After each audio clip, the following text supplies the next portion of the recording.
베드로후서의 가장 마지막 부분을 보고 오늘로서 이제 끝을 맺습니다. 다음 주부터는 이제 요한 1서로 들어갈 예정입니다. 지난 3주간 동안에 이 베드로서 3장 18절을 가지고 그리스도의 은혜와 그를 아는 지식에서 자라가라 하고 얘기하는 내용, 자라가라는 의미의 그것이 과연 은혜 안에서 자라간다는 거, 우리 크리스찬의 모든 삶의 핵심인데 그걸 중점적으로 보았습니다. 그렇지만 그게 우리 삶의 진정한 근본은 아니에요. 진정한 근본은 중심이 자라나는 내 자신에 있는 게 아니고 예수님께 있습니다. 그래서 마지막에 마무리를 베드로가 이렇게 합니다. 영광이 이제와 영원한 날까지 그에게 있을지어다. 예수님에게 있을지어다 하는 얘기입니다. 그러니까 우리의 삶의 궁극적인 초점, 핵심은 예수님에게 있습니다. 지금 우리가 자라가야 되는 그 모든 근거는 예수님에게 있습니다. 이것을 잊으면 안 됩니다. 주로 많은 말을 하는 것은 우리가 어떻게 살 것인가 하는 것을 얘기를 하죠. 교회도 마찬가지입니다. 교회의 존재 목적이 무엇인가? 수많은 사람들이 주님께로 돌아와서 생명을 얻고 새로운 삶을 사는 것, 이것이 주된 임무지만 그것이 근본은 아니에요. 중심을 잃지 말자는 겁니다. 그 중심은 뭐가 있습니까? 바로 교회의 가장 중심은 온 세상에 예수 그리스도를 선포하는 일입니다. 온 성도들을 예수 그리스도의 통치 아래 두는 것이고, 이 세상에는 예수 그리스도가 빛이 되게 하는 일을 하는 것이 교회의 일입니다. 그러니까 은혜 안에서 자라나는 것도 우리가 중점적으로 해야 될 일이지만 그 근본 출발점은 예수님의 사랑과 은혜가 있습니다. 궁극적인 목표도 예수님에게 있습니다. 예수님의 영광을 위하여. 성경도 마찬가지입니다. 신약과 구약이 어떻게 나눠집니까? 구약은 옛날 약속이고 신약은 새로운 약속이에요. 옛날 약속은 메시아가 오신다, 예수 그리스도가 오신다는 약속을 쓴 책이고, 신약은 예수님이 다시 오실 것이라는 약속을 쓴 책이에요. 영어적으로는 Old Testament, New Testament 그럽니다. 테스터먼트라는 것이 증거하는 거야. 옛날의 증거, 새로운 증거. 뭘 증거해요? 예수 그리스도를 증거하는 거예요. 그러니까 그 중심에 예수님이 있다고 하는 것. 그래서 오직 그 복음을 선포한다는 것은 그 내용에 하나님을 선포하는 것, 예수 그리스도를 선포하는 것입니다. 그리고 그 하나님이 누구신지, 무슨 일을 하셨는지 그것을 선포하는 것이 복음이에요. 거기서부터 시작을 해야 비로소 그 안에서 우리가 제대로 보입니다. 모든 것을 우리부터 시작하면 안 돼요. 내가 어떻게 잘 사는 것이 좋은가? 내가 예수님 믿어야 되겠구나. 내가 시작을 하면 안 됩니다. 나부터 시작하면요, 내 속에 나올 것이 없어요. 선한 것이 없어. 나오는 건 죄악과 교만과 자기중심과 이기심밖에 없는 거예요. 그래서 나부터 모든 문제를 해결하는 출발점이 거기서부터 나오면 마지막에는 절망할 수밖에 없고 회의를 느낄 수밖에 없습니다. 근데 출발점이 나를 구원하시는 주님에게서부터 출발을 하면 내 자신에게서 아무것도 선한 것을 발견할 수 없지만 그래도 내게 소망이 남습니다. 천국이 남습니다. 그게 다른 점이에요. 지금 베드로도 마지막 부분에 예수 그리스도의 영광이 지금부터 영원까지 있을지어다 했잖아요. 출발점에도 베드로서 1장 2절에도 보면 구주 예수 그리스도의 은혜와 그를 아는 지식에서 자라가라 그랬어요. 자라가라. 그 다음에 영광이 이제와 영원한 날까지 그에게 있을지어다 이렇게 얘기합니다. 그러니까 오직 목표가 주님의 영광이에요. 베드로서의 대부분은 크리스찬으로서 이 세상에서 어떻게 살 것인가를 얘기해요. 그렇지만 그것이 가장 핵심을 놓치면 안 되는 거예요. 그 어린 왕자에 그게 나오잖아요. 어린 왕자의 그림도 꼭 같이 나와요. 그림이 제일 먼저 나오는 그림이 뭡니까? 어떤 사람은 모자라고 한다고 그래. 모자처럼 생겼어. 이렇게 됐어. 근데 그 그림에서 절대로 놓쳐서는 안 되는 게 하나 있습니다. 왼편 앞에 보면 그 모자의 끄트머리에 점이 하나 있어요. 그게 사실은 코끼리를 잡아먹은 보아구렁이야. 근데 그걸 어떻게 하느냐? 눈이 있거든. 보아구렁이 눈. 그 점 하나 안 보면 그냥 모자라고 그래. 근데 그 점 하나 알게 되면 이게 모자와 달라. 그 점이 있는 게 뭐예요? 그 보아구렁이 눈이야. 다시 보게 돼. 그게 바로 우리에게 있어서 크리스찬의 삶이 마치 전부인 것 같이 어떻게 살 것인가, 어떻게 살면 행복할 것인가, 평안할 것인가, 샬롬을 누릴 것인가, 별별 얘기를 다 하지만 핵심은, 궁극의 목표는 그리스도의 영광을 위해서 사는 것이다. 이 목표가 잊혀지면 안 돼요. 베드로 전후서의 모든 목표도 그거예요. 결국은 예수님에 관한 이야기를 하려고 하는 거예요. 크리스찬의 삶의 본질은 어떻게 하면 예수님과의 관계에서 건강한 삶을 살 것인가 하는 문제예요. 그게 목표예요. 그러니까 무엇이 선하고 나쁘냐, 선악을 얘기하는 게 아니에요. 도덕률을 얘기하는 게 아니야. 예수님과의 관계가 건강하게 되는 것은 선한 것이고 그렇지 않은 것은 악한 것이에요. 이 세상에서 아무리 건강을 위해서 노력한다 할지라도, 그래서 실제 건강해진다고 할지라도 그것이 예수님과 관계가 없으면 무조건 악한 거야. 핵심이 그겁니다. 주님과의 관계 속에서 선하게 결정이 돼요. 이 베드로 전후서를 쓴 베드로 자신도 예수님을 만나기 전과 후가 달라지잖아요. 예수님을 만나기 전에는 모든 것의 중심이 자기였어요. 자기를 위한 삶이야. 그렇지만 예수님 만난 뒤로는 오직 예수님을 위한 삶으로 모든 삶이 바뀝니다. 예수님의 인도하심을 받는 삶입니다. 절대적으로 달라지는 거예요. 중심이 예수님이에요. 바울도 이야기합니다. 예수님이 이 세상에 오신 것, 하나님의 이 세상의 모든 계획의 가장 중심에는 다시 이 세상의 주권을 예수님께로 돌리는 일입니다. 우리 개개인의 삶에서도 결국 우리 안에 마귀가 침노하고 내 자신이 나의 왕이었던 그 모든 것에서 예수님이 왕이신 것으로 주권을 바꾸는 일이에요. 세상의 주권을 바꾸는 일이에요. 그래서 빌립보서 2장 10절에 봅시다. 하늘에 있는 자들과 땅에 있는 자들과 땅 아래에 있는 자들로 모든 무릎을 예수의 이름에 꿇게 하시고, 그 하나님의 목표라니까요. 그 다음에 모든 입으로 예수 그리스도를 주라 시인하여, 주라 왕이라 시인하여 하나님 아버지께 영광을 돌리게 하셨느니라. 이게 목표라니까요. 우리 삶의 목표, 하나님의 영광을 위해서. 근데 하나님의 영광을 위해서는 예수님께 무릎 꿇고 순종하는 것이에요. 예수님의 영광을 올려드리는 일이에요. 그렇다면 어떻게 하면 예수님께 영광을 돌릴 것인가? 어떻게 하면?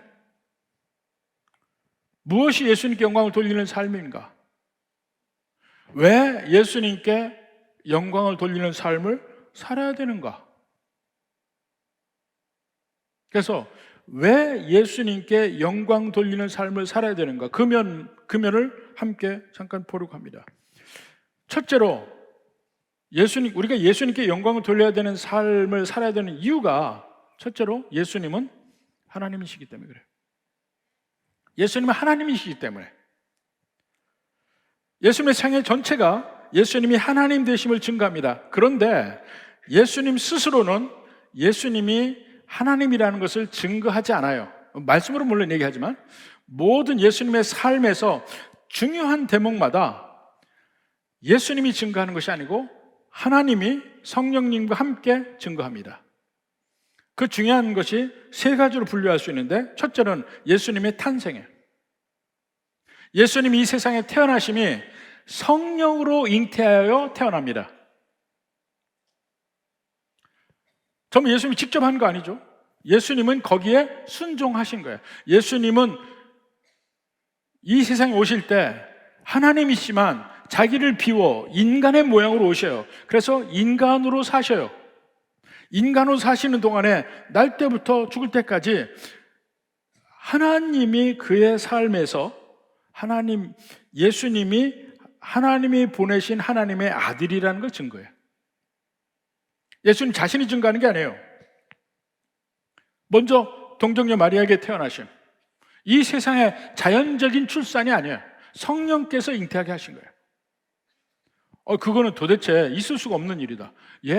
자연 법칙 안에서는 있을 수가 없죠. 그러나 성경에는 기적의 연속이에요. 기적 중에 기적. 동정녀 마리아에게서 태어나신 거. 기적 중에 기적. 이 세상에 하나님의 말씀으로 만들어진 거 다 기적이야. 무에서 유가 나오는 것인가. 그리고 그런 면을 예수님도 직접 말을 하십니다. 예수님이 하나님 되심을 직접 말하는 대목은 거의 다 요한복음에서 나와요. 마태, 마가, 누가복음에서는 예수님의 인간된 면을 많이 이야기합니다. 특히 누가복음에서는 예수님의 인간이신 면이 많이 나와요. 마태복음에서는 예수님이 다윗의 후예인 왕이시다, 유대의 왕이시다는 면을 얘기하고, 마가복음에서 예수님은 하나님께 순종하는 종이다는 면을 얘기하고, 요한복음은 예수님은 하나님이시라는 면을 중점적으로 얘기해요. 그러니까 요한복음 1장 1절부터 달라져요. 태초에 말씀이 계시니라, 말씀이 곧 하나님이시고 하나님과 함께 계시다. 하나님이시라는 걸 얘기하거든요. 끊임없이 예수님이 하나님이라는 걸 요한복음에서 얘기해요. 요한복음 8장 58절 봅시다. 예수께서 이르시되 진실로 진실로 너에게 이르노니 아브라함이 나기 전부터 내가 있느니라. 아브라함이 나기 전부터 있다고요. 어떻게 인간이 그럴 수가 있습니까? 예수님이 하나님이라는 걸 증거하는 겁니다. 10장 30절에도 봐요. 나와 아버지는 하나이니라. 이거 자체가 예수님이 하나님이신 것을 말하신 거예요. 그래서 유대인들이 예수님을 돌로 쳐 죽이려고 합니다. 참담하도다. 그러니까 신성모독이라는 얘기야. 예수님이 자칭 하나님이라고 했다는 거예요. 근데 그 예수님이 하나님 되심을 증거하는 건 첫 번째, 예수님의 동정녀 탄생. 두 번째는 예수님의 모든 기적 행하심이 예수님이 하나님이신 걸 증거하시는 거예요. 특별히 예수님의 기적들은, 자, 사도행전 10장 38절 봅시다. 하나님이 나사렛 예수에게 성령과 능력을 기름 붓듯 하셨음에, 그 다음에 그가 두루 다니시며 선한 일을 행하시고 마귀에게 눌린 사람을 고치셨으니, 선한 일을 행했다는 것은 병을 고치시고 안진뱅이를 일으키시고 이 눈이 안 보이는 사람을 보이게 하시고 이런 모든 선한 일을 하시고, 그리고 마귀에게 눌린 사람을 고치셨으니 이는 하나님이 함께 하셨습니다. 그러니까 예수님 스스로 내가 하나님이라고 증거하는 능력 행함이 있는 건 아니에요. 예수님은 이미 하나님이심에도 불구하고 자기를 비워 인간으로 오셨기 때문에 인간의 제약을 다 가지고 있습니다. 예수님이 갈릴리에 계시면 유대에 안 계신 거예요. 그러니까 지역성을 가지고 있죠. 인간의 인간이니까. 하나님은 지역성이 없어요. 편재하시잖아요. 어디나 하나님이 계셔요. 그런데 인간이신 면에서는 한 곳에 계신 거예요. 예수님은 피곤하셔요. 예수님은 목이 마르셔요. 다른 인간 로마 병정이 죽이면 죽임을 당할 수밖에 없는 존재예요. 인간이시니까. 그런데 그분이 하나님이심을 예수님 스스로가 아니고 성부 하나님께서, 성령이 하나님께서 증거하시는 거예요. 뭘 통해서요? 예수님의 기적 행함에 함께 하셔서. 성령의 능력으로 모든 기적을 행하셨기 때문에 성령께서 그 모든 걸 통해서 예수님이 하나님이신 것을 증거하고 있어요. 예수님의 기적을 통해서. 세 번째로는 부활이에요. 부활도 예수님이 스스로 한 거 아닙니까? 하나님의 능력으로 예수님이 부활하시는 거예요. 이 모든 것이 현대인들은 이것은 과학적이지 않다고 믿지 않아요. 그러나 기적은 애초에 왜 기적입니까? 과학에 거슬리고 자연 법칙에 거스르기 때문에 기적인 거예요. 부활하시고 승천하십니다. 어떻게 육체적으로 죽은 사람이 살아납니까? 그런데 한 가지 확실한 것은 부활을 본 주변 사람들의 변화예요. 그 전까지 제자들은 두려움에 떨어요. 예수님이 십자가에 못 박히신 뒤에도 그들은 두려움에 떱니다. 예루살렘에서도 한 곳에 모여서 서로 방문을 꼭 잠그고 두려움에 떨고 있어요. 그때 예수님이 그 방 안에 나타나시죠. 부활하신 예수님이 샬롬 하고 나오더라. 특히 오순절을 마가의 다락방에서 성령이 임하심을 그들이 경험한 뒤로는 그들은 담대하게 복음을 증거하기 시작합니다. 완전히 달라요. 그리고 사도행전에서 계속해서 복음을 증거하는 사도들의 말을 들어보세요. 베드로의 설교를 보세요. 바울의 설교를 보세요. 스데반의 설교를 보세요. 그 모든 설교의 핵심은 너희가 죽인 예수가 다시 살아나셨다는 거예요. 부활하셨다는 얘기예요. 그게 이 복음의 메시지의 핵심이에요. 근데 이것이 다 예수님이 하나님 되심을 증거하는 거예요. 예수님 스스로 증거하지 않았어요. 예수님이 하신 건 뭡니까? 끝까지 순종하신 거였어요. 죽기까지 순종하신 거였어요. 그래서 바로 이런 면으로 예수님이 하나님 되심을 성부 하나님께서 증거하셨고, 또 다른 면에서는 예수님은 그 면을 끝까지 순종하신 분이에요. 순종하셔서 모든 일을 이룹니다. 자, 빌립보서 2장 6절부터 봅시다. 그는 근본 하나님의 본체시나 하나님이셔요. 하나님과 동등됨을 취할 것을 여기지 아니하시고 오히려 자기를 비워 종의 형체를 가지사 사람들과 같이 되셨고, 그러니까 예수님은 직접 기적 행하신 거 아니고, 직접 동정녀 탄생하신 거 아니고, 직접 부활하신 거 아니에요. 하나님이 하신 거예요. 예수님이 하신 것은 순종. 인간으로 오신 것도 순종하신 것이고, 8절에 사람의 모양으로 나타나서 자기를 낮추시고 죽기까지 복종하셨으니, 이 내용입니다. 죽기까지 복종하셔서 십자가에 죽으셨어요. 예수님의 이 면을 가지고 하나님이, 성부 하나님이 그를 이제 높이 세우십니다. 높이 세우죠. 이러므로, 9절부터 봐요. 그러므로 이제 달라지는 겁니다.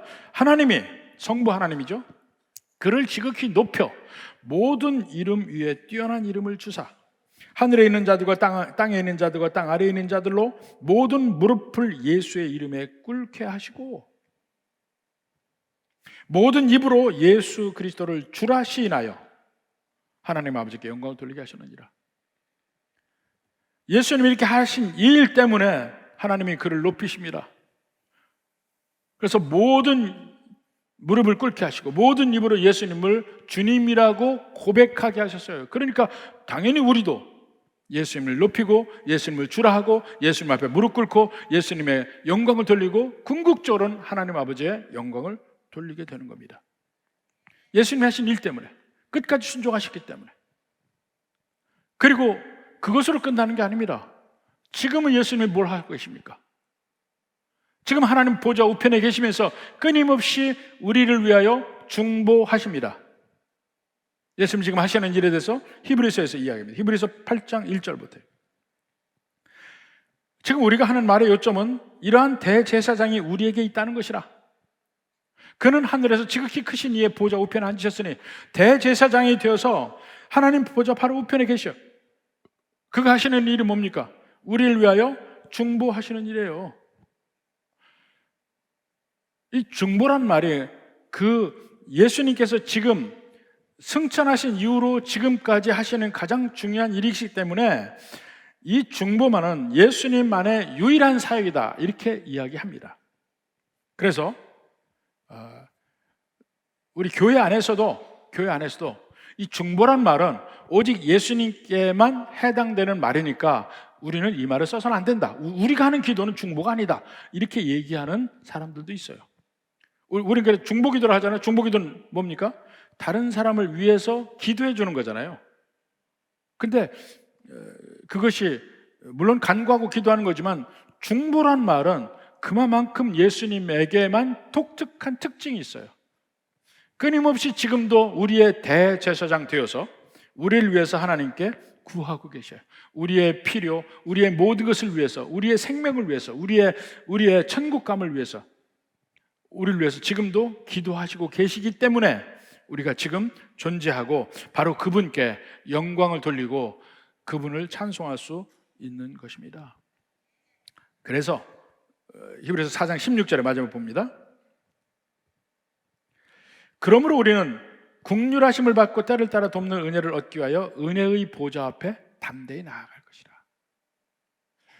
예수님이 우리의 대제사장 되셔요. 그런데 그 대제사장인 예수님은 우리의 모든 환난과 어려움과 괴로움과 그 유혹을 다 받으셨던 분이야.